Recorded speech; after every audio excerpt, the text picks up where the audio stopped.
2016 pa lang po, sa mga Facebook, YouTube, sa ibang platforms na rin, kalat na kalat yung salitang Illuminati. Sometimes I posted some things na parang may mga shape ng ganito, ng ganyan. Then, may mga comments, Illuminati, Illuminati, Illuminati. Sumobra naman po yun. Sumobra yung kanilang obsession doon sa Illuminati. At bawat galaw na lang ngayon, parang tinitignan masama, masama, masama. Alam po ba ninyong hindi ganun yon? Sa Bible po kasi, nakalagay sa Santiago 1.17, if you have your Bibles with you, please open it. Nakalagay po ron sa Santiago 1.17. Lahat ng mabubuting bagay galing sa Panginoon.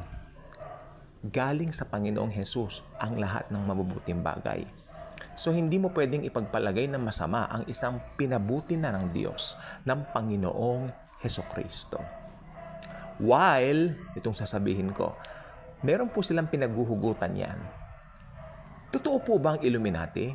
Ang sagot, yes. Check. Ano po ba ang pinaka-purpose ng Illuminati? Numero 1, ang pinaka-purpose po nila, actually isa lang po masasabi kong purpose nila.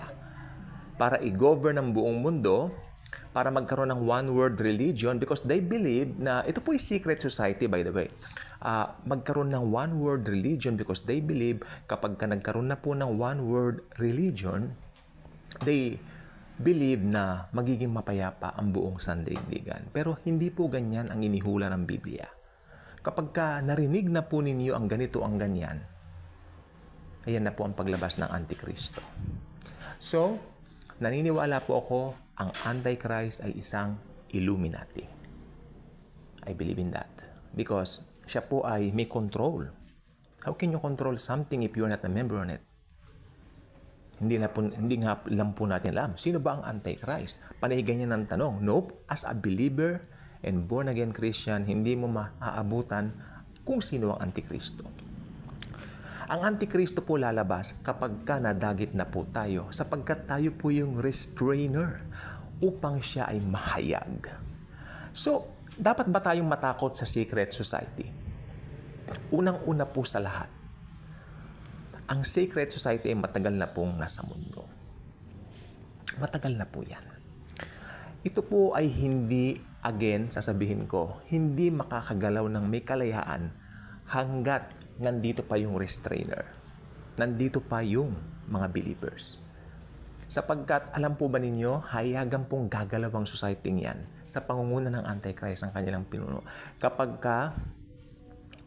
nahayag na po yung Antikristo sa pamanguna ni Satanas. Pero sa panahon po ngayon natin, hindi po ay mahahayag yan. But, again, sasabihin ko po, alam natin na nandiyan po sila. Nandiyan po sila. Marami pong pangalan yan, pero hindi po ako magbabanggit. Pero itong Illuminati, Illuminati ka, makikita po natin yan. Ito, bigyan ko po kayo ng mga clue sa mga singers. Makikita ninyo yung kanilang mga kamay, binibilog nila, tinatriangle nila. Hindi po ako magbabanggit ng artist dito, pero meron pong artist dati, bumibili kami ng kanilang mga album, CD, pero nakita namin gano'n, sabi namin, why waste our money on something na hindi naman makakabusog ng ating espiritu? Marami pong matitinong artist na dapat nating bilhin, like Carpenters, Bee Gees, highly recommended yan. Sa OPMs, marami pong mga gandang mga albums, no? At saka sa Amerika po, marami magagandang albums na pag binili mo, marirelax ka. Pero huwag kang bibili ng mga musika, huwag kang magda-download nun, huwag kang makikinig ng mga musikang wala kang makukuhang kapakinabangan lalo na sa iyong spiritual. So, ang Illuminati po gumagalaw sa iba't ibang paraan. Sa ngayon po, ang kanya pong hugot o ang kanya pong pinakahawak ay ang entertainment industry. I can say that sapagkat marami pong tao ngayon ang gusto maging pamoso, maging famous. Makikita po ninyo sa mga post ng mga artista ngayon, makikita mo yung kayabangan. Sinasabi nila humble sila pero ang totoo mayayabang po sila. Makikita nyo talaga may kayabangan. Di po ba? So, pag wala sa Panginoong Jesus, kayang-kaya yang hawakan ng Illuminati. Kaya kung hindi ka pa nakasubscribe sa ating channel, I invite you to do so. Click the notification bell, share this video. Importante po ito para malaman natin ano ba ang secret organization na yan ng Illuminati. Thank you, and Jesus truly loves us all.